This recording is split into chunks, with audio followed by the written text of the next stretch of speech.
महाकुंभ प्रयागराज में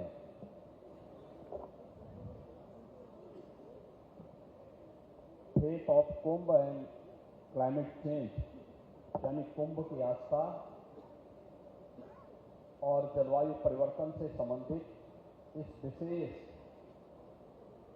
कॉन्क्लेव में अपना आखिरी वचन देने के लिए यहां पर उपस्थित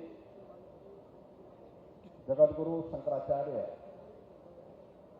पूज्य स्वामी वासुदेवानंद सरस्वती जी महाराज,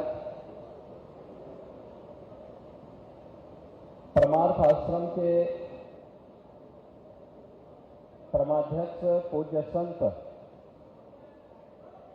स्वामी चिदानंद सरस्वती मुनि जी महाराज,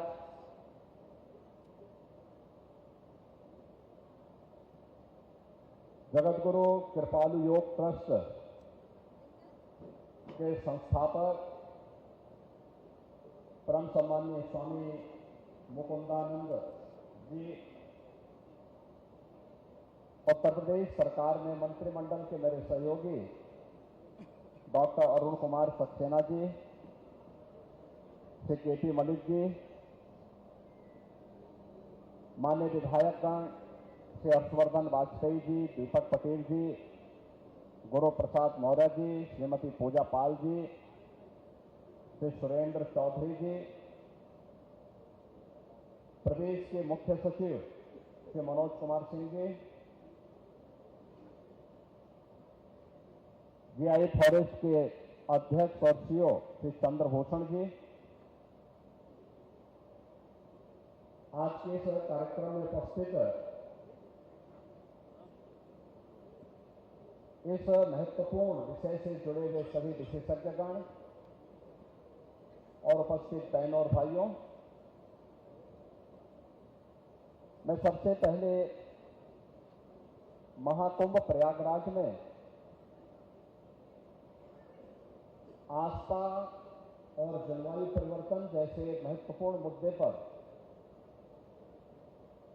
एक चर्चा का विषय बनाने और इस चिंता को चिंतन में बदलने के इस पूरे कार्यक्रम की सराहना करते हुए आप सबकी उपस्थिति के लिए मैं आप सभी का हृदय से स्वागत करता हूं, अभिनंदन करता हूं। मुझे यहां आने में कुछ देर हुई। कारण था कि मैंने कहा मैं एक बार जब प्रयागराज में आया हूं तो आने वाले श्रद्धालुओं की व्यवस्था को लेकर के जब भी मैं आता हूं तो एक बार थोड़ा व्यवस्था पे नजर दौड़ाता हूं। जब हम आज के परिप्रेक्ष्य में जलवायु परिवर्तन की बात करते हैं और एक दूसरे पर दोषारोपण करते हैं तो वही स्थिति महाकुंभ के अवसर पर भी हम सबको देखने को मिल रहा है। मैं ऊपर से सर्वे कर रहा था, देख रहा था अलग अलग जगह पर पार्किंग की जगह खाली है, लेकिन हर व्यक्ति सड़क पे अपनी गाड़ी पार्क करके और संगम में स्नान करने के लिए चला रहा है। अगर वही व्यक्ति पार्किंग के स्थान पर अपनी गाड़ी खड़ी करे, हो सकता है उसको 100 मीटर पैदल चलना, 100 मीटर और पैदल चलना पड़ सकता है, लेकिन कहीं सड़क पे जाम नहीं होगा और आसानी से वह संगम में स्नान भी करेगा और फिर आसानी से यहां से निकल करके अपने गंतव्य तक भी पहुंच सकता है। और यही हमारे दैनिक जीवन की भी विसंगति हो गई है। हर व्यक्ति केवल दोषारोपण तो कर रहा है, लेकिन इस जलवायु परिवर्तन से बचने के लिए किए जाने वाले प्रयास में हम सब कहां भागीदार हैं, इसके बारे में चिंतन में सहभागी बनना और फिर उसको अपने व्यवहारिक जीवन में उतारने में कितना भागीदार बन पा रहा है, ये सचमुच महाकुंभ के संदेश का हिस्सा बनना चाहिए। हम सब आए हैं यहां पे त्रिवेणी के संगम में स्नान करने के लिए। आप याद करिए, आज से 10 साल पहले क्या गंगा और क्या यमुना नदी इसी प्रकार की अविरल और निर्मल रह गई थी?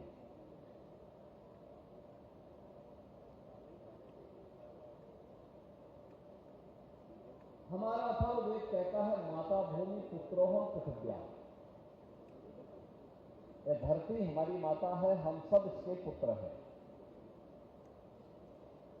हम जब अपने वैदिक सूत्रों में ढूंढते हैं तो हमें शांति पाठ में इस चराचर जगत के कल्याण की हम बात करते हैं, लेकिन दैनिक जीवन में हम स्वयं के मार्ग में, कल्याण के मार्ग में स्वयं बैरियर बनकर के खड़े हो जाते हैं।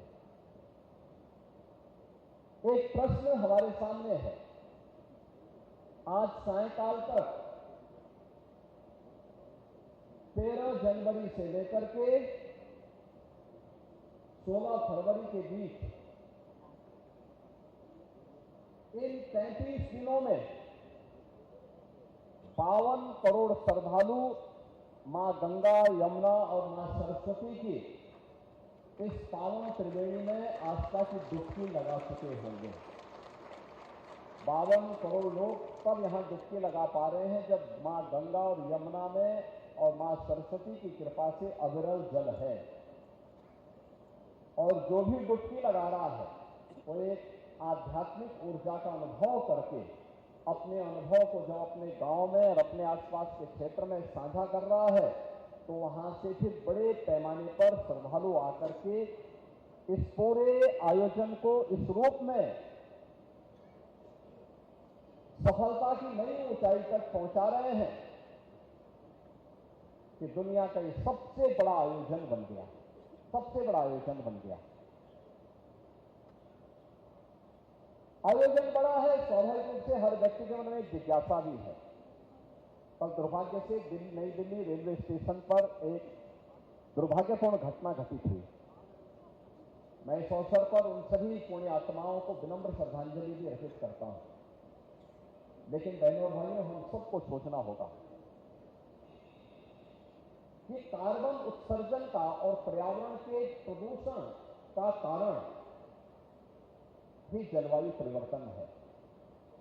और जलवायु परिवर्तन का ही कारण हमारी अविरल इस धरती माता की धमनियों के रूप में जिन नदियों को कार्य करना चाहिए था वे सूखती जा रही हैं। अनुमान करिए, अगर शरीर की रक्त धमनियां सूख गई तो शरीर की स्थिति क्या होगी? और ऐसे ही धरती माता की स्थिति भी है।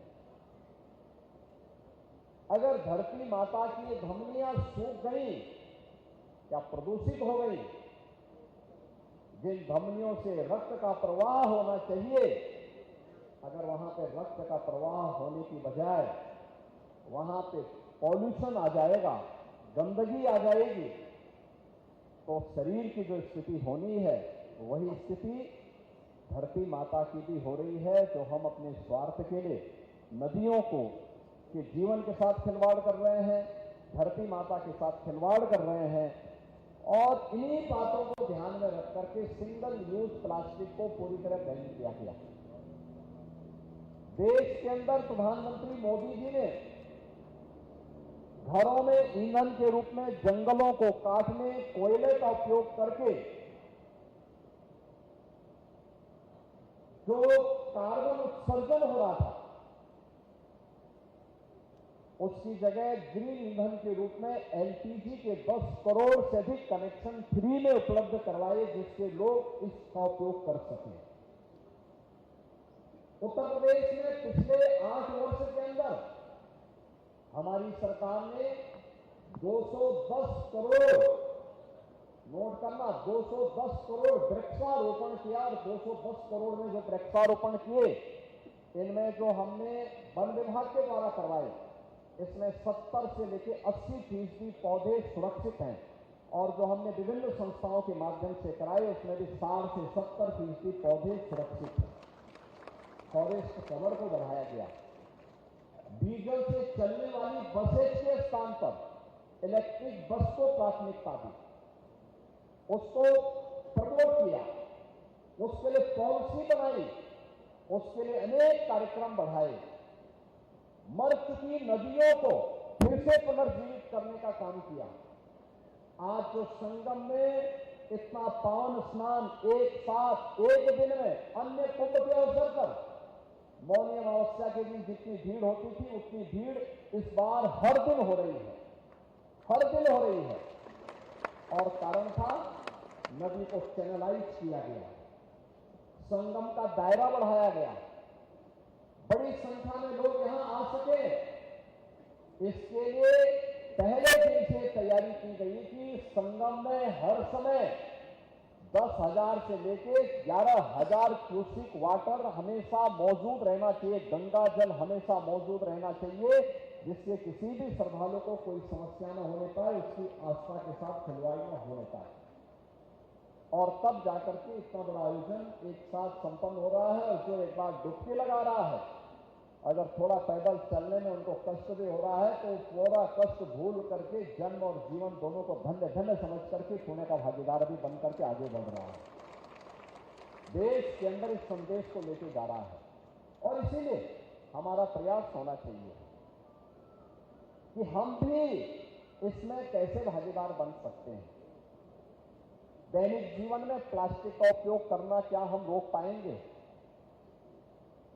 क्या नदियों पर कब्जा करने और अतिक्रमण करने की प्रवृत्ति को हम कंट्रोल कर पाएंगे? वन्य जीवों के प्रति क्या हमारे मन में भी संवेदना जागृत होगी? क्योंकि जैसे हमारा व्यक्तिगत जीवन चक्र है, ऐसे ही इस धरती माता का भी अपना एक जीवन चक्र है। हम दोनों को एक साथ जोड़ करके देखेंगे तब यह सृष्टि रहेगी, एक चराचर जगत रहेगा और तब जीव सृष्टि भी रहेगी, जंतु सृष्टि भी रहेगी। और जो आज चंद्रभूषण जी ने अपनी 4 स्लाइड के माध्यम से बहुत कुछ कर लिया है, मुझे लगता है वह हम सब के लिए एक नई प्रेरणा होगी और अनंत काल तक महाकुंभ जैसे आयोजन इसी भव्यता के साथ, इसी दिव्यता के साथ अविरल और निर्मल मां गंगा और मां यमुना के दर्शन के साथ साथ हम लोगों के इस आयोजन के साथ जुड़ने का अवसर प्राप्त होता रहेगा। सभ्यता और संस्कृति इसी प्रकार से फलती फूलती रहेगी। और अन्यथा क्या स्थिति है? जलवायु परिवर्तन का दुष्परिणाम, लाइटनिंग की घटना, आकाशीय बिजली गिरने की घटना। मुझे याद है 2 वर्ष पहले एक ही दिन में आकाशीय बिजली से मिर्जापुर से लेकर बिहार तक 90 लोगों की मौत हुई थी 1 घंटे के अंदर, आकाशीय बिजली गिरने से। आज टेक्नोलॉजी इंप्रूव हुई है, काफी बढ़ी है, अर्ली वार्निंग सिस्टम बहुत सारी जगह लगाए गए हैं, लेकिन इस संबंध में बहुत कुछ किए जाने की आवश्यकता है। और बहुत कुछ किए जाने के लिए ही जो देश हमारे वेदों का, उपनिषदों का, शास्त्रों का संदेश है, उस संदेश को दैनिक जीवन में भी, अपने व्यवहारिक जीवन में भी अगर हम उतार सकें और हम भी सहभागी बन सकें। एक पेड़ मां के नाम, एक पेड़ आस्था के नाम लगाने के क्रम में हम भी सहभागी बन सकें। हमारे पास व्यक्तिगत लैंड है तो उसमें लगाएंगे, नहीं है सार्वजनिक स्थान पर लगाएंगे, वन विभाग से संपर्क करेंगे, उद्यान विभाग से संपर्क करेंगे, कहीं पौधे लगाने की प्रक्रिया का हिस्सा बना। याद रखना, मनुष्य ही केवल इस सृष्टि का एकमात्र जीव नहीं है और अकेले मनुष्य से सृष्टि का संचालन भी नहीं चल सकता। जीव जंतु सभी का जीवन चक्र मनुष्य के साथ जुड़ा हुआ है और मनुष्य का उनके साथ जुड़ा हुआ है। जब इस सभी का अस्तित्व रहेगा तो हमारा भी अस्तित्व रहेगा। अगर उनके अस्तित्व के ऊपर संकट आएगा तो हमारे अस्तित्व के ऊपर भी संकट आएगा। हम किसी दूसरे प्रलय की प्रतीक्षा न करें, बल्कि अभी से तैयारी करें। और कुंभ का संदेश यही है कि आस्था के साथ साथ हमें जलवायु परिवर्तन के उन कारकों पर विचार करते हुए उसके निवारण का उपाय हम सबको मिलकर के करना होगा। और मेरा ये मानना है कि जीव सृष्टि और जंतु सृष्टि के संरक्षण के साथ ही ये मानव सृष्टि की सुरक्षा और उसका संरक्षण हो पाएगा। आज के इस अवसर पर faith of Kumbh and climate change से संबंधित इस जो कॉन्क्लेव के लिए जो हमारे पूज्य संतजन आए हैं, जगत गुरु शंकराचार्य जी आए हैं, पूज्य चिदानंद मुनि जी आए हैं, यहाँ पर स्वामी मुक्तानंद जी आए हैं, इस विषय से जुड़े हुए हमारे तमाम अन्य विकी केन जेनी अवार्ड विजेता वे भी यहाँ पर आए हैं। वन विभाग से जुड़े हुए हमारे सभी अधिकारीगण भी इस कार्यक्रम के साथ सहभागी बने हैं। मैं एक बार फिर से महाकुंभ प्रयागराज में और इससे जुड़े हुए विभिन्न विषयों से जुड़े हुए विशेषज्ञगण इस आयोजन के में सहभागी बन रहे हैं। आप सबका मैं इस आयोजन में और इस महाकुंभ के आयोजन में हृदय से अभिनंदन करता हूं, स्वागत करता हूं और विश्वास व्यक्त करता हूं कि कुंभ के संदेश को हम गांव-गांव, घर-घर तक पहुंचाने में सहभागी बन पाएंगे। इस विश्वास के साथ इस पूरे आयोजन के प्रति मैं अपनी शुभकामनाएं देता हूं। धन्यवाद। जय हिंद।